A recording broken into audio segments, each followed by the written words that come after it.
বন্ধুসকল, আপোনালোকৰ খবৰ কেনে?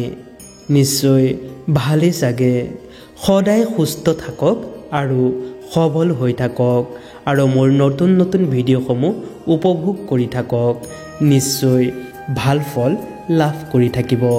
বন্ধুসকল, আপোনালোকে যিসমূহ উপায় কৰে মনত শ্ৰদ্ধা ও ভক্তি সহিত কৰি থাকিব, তেতিয়াহে সুফল অৰ্জন কৰিব। বিশ্বাসে মিলয় হৰি। এতিয়া আহোঁ মূল কথাটোলৈ।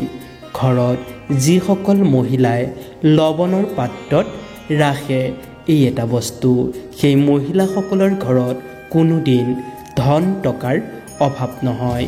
এই নিমখ হৈছে এনে এক বস্তু, যি বস্তু ধন বৃদ্ধিৰ সূচক। যিয়ে এই নিমখৰ কথা বুজি পায় বা এই কাম কৰে, তেওঁ সদায় ধনৱান হৈ থাকে। জ্যোতিষ অনুসাৰে চন্দ্ৰ ও শুক্ৰ প্ৰতিনিধিত্ব কৰে এই লৱণে। গতিকে আজি এই ভিডিঅ'টো অতি গুৰুত্বপূৰ্ণ, সেয়েহে স্কিপ নকৰাকৈ ভালদৰে চাই ল'ব, তেতিয়াহে ইয়াৰ সকলো কথাবিলাক বুজি পাব।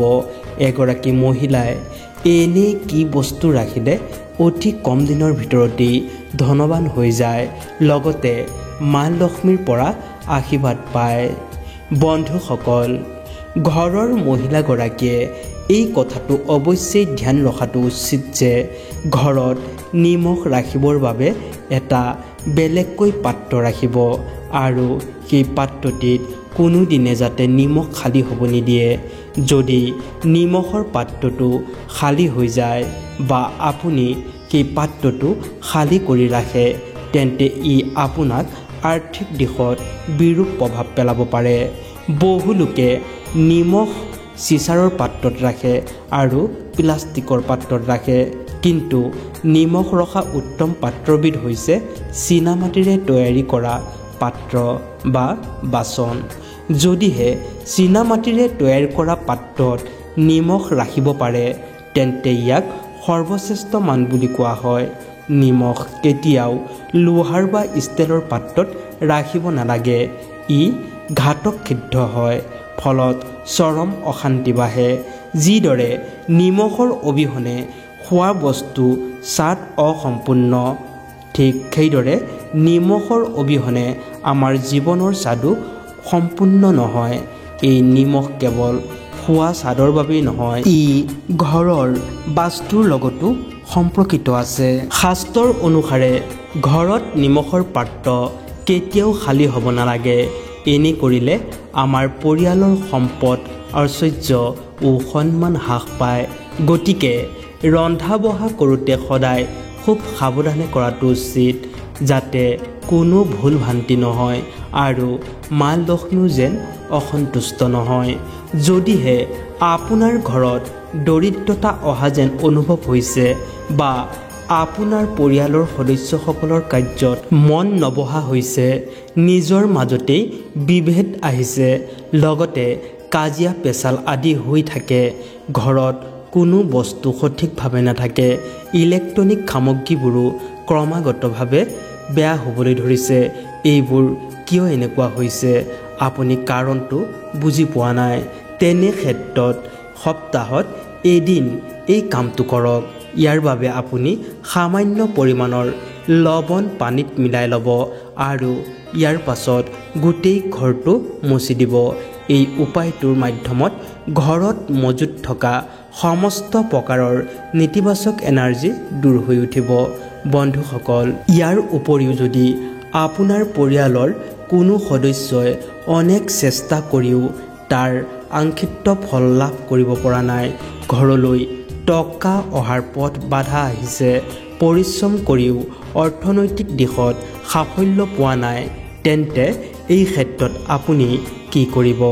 এই ক্ষেত্ৰত আপুনি এটা গিলাচ ল'ব আৰু সেই গিলাচটোত পানী ভৰাই লৈ সামান্য নিমখ মিলাই ল'ব। তাৰ পাছত ঘৰৰ যিকোনো এটা কোণত সেই গিলাচটো ৰাখি দিব আৰু যদি সম্ভৱ হয় সেই ঠাইত এটা ৰঙা ৰঙৰ বাল্ব জ্বলাব আৰু যেতিয়াই সেই গিলাচটো পানী শুকাই যাব, সেই সময়ত সেই গিলাচটো আপুনি উঠাই লৈ আহি ভালদৰে ধুই মাজি ল'ব। ইয়াৰ পাছত আকৌ পুনৰ সেই একেই উপায় কৰিব। এই উপায়টোৰ মাধ্যমত আপোনাৰ ঘৰলৈ অৰ্থৰ প্ৰৱাহ অব্যাহত থাকিব। ঘৰলৈ ধন টকা পইচা অহাৰ বাট খোল খাব। যদিহে এটা চিচাৰৰ পাত্ৰত সন্দৰ্ভ লৱণ ভৰাই বাথৰুমত ৰখা হয় তেন্তে ই ঘৰত থকা নেতিবাচক শক্তিক শোষণ কৰিব পাৰে আৰু ঘৰৰ পৰা বাস্তু দোষো দূৰ কৰায়। গতিকে ইয়াৰ বাবে বাথৰুমত এটা চিচাৰৰ পাত্ৰত লৱণ ভৰাই ৰাখিব আৰু 15 দিনৰ মূৰে মূৰে তাক সলনি কৰি থাকিব। বন্ধুসকল, নিমখৰ দ্বাৰা বহুতো উপায় আদি কৰিব পৰা যায়। সেয়েহে আপোনালোকক কেইবাটামান উপায় দিছোঁ। আৰু যদি কেতিয়াবা আপোনাৰ ঘৰত কোনো সদস্যৰ নজৰ লাগিছে বা কাৰোবাৰ কুদৃষ্টি পৰিছে যাৰ বাবে আপুনি ভালদৰে আহাৰ খাব পৰা নাই বা আপুনি দিনে দিনে ক্ষীণাইহে গৈছে, এনেধৰণৰ যদি সমস্যা হৈ আছে তেন্তে আপুনি কি কৰিব?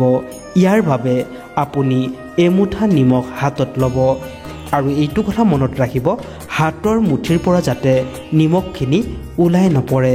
আপোনাৰ হাতত যিমানখিনি নিমখ ধৰে লৈ ল'ব আৰু মাথাৰ ওপৰেদি ঘূৰাই দিব।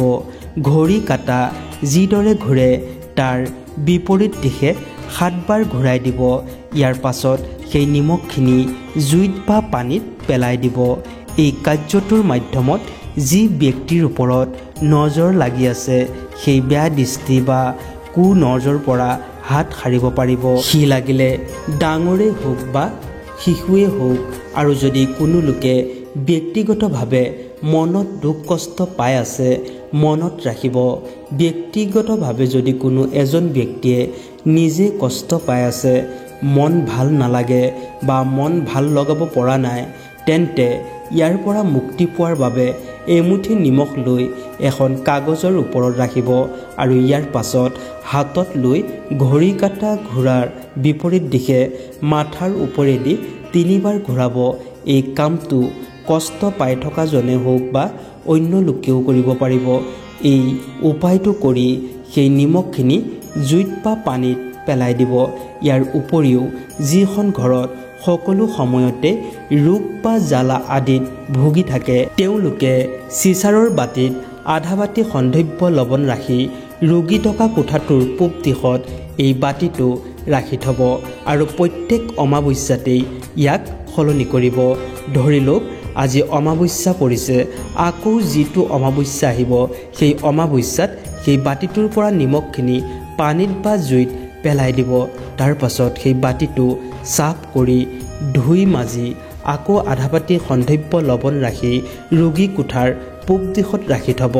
গতিকে যিসকলে ৰোগ যান্ত্ৰণাত ভুগি আছে তেওঁলোকে এই উপায়টো কৰিলে ভাল ফল লাভ কৰিব পাৰিব।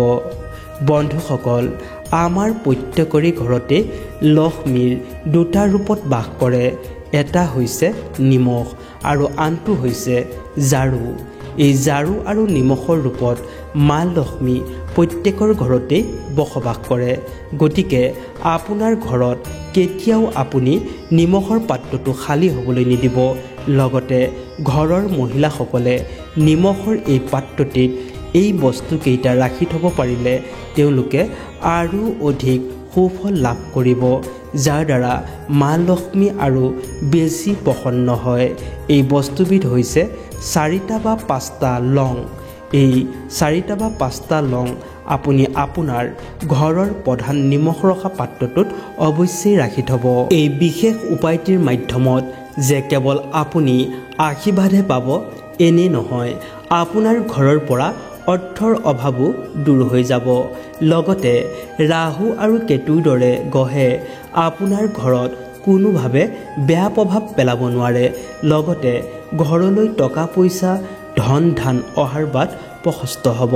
এই নিমখ কেৱল ৰান্ধনিৰ ঘৰতেই নহয়, ই আমাৰ ঘৰৰ সুখ সমৃদ্ধিৰ লগতো বিশেষভাৱে জড়িত থাকে। বন্ধুসকল, আজিলৈ ইমানতে ৰাখিলোঁ। যদি ভিডিঅ'টো ভাল লাগিছে তেনেহ'লে এটা লাইক কৰি দিব আৰু লগতে কমেণ্টত লিখিবলৈ নাপাহৰিব জয় মা লক্ষ্মী।